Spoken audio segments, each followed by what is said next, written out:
I don't know what it was, but I felt that by igniting this thing that was constantly knocking was actually sort of part of healing. And that's where I came to the understanding that learning your language is not just learning a language, it's actually learning a language to heal yourself. Wow, that's beautiful. Yeah, I love that. It's part of healing. You look at the things that we can contribute to this world it's that we're Pacific.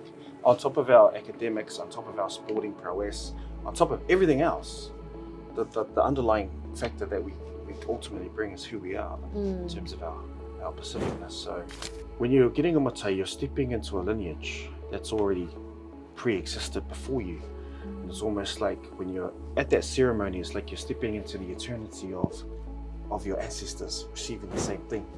But the essence of I believe, being Samoan is believing that you're a Samoan, first and foremost. Because once you believe you're a Samoan, then you start living the way a Samoan is, which then encompasses all those things that you've brought up.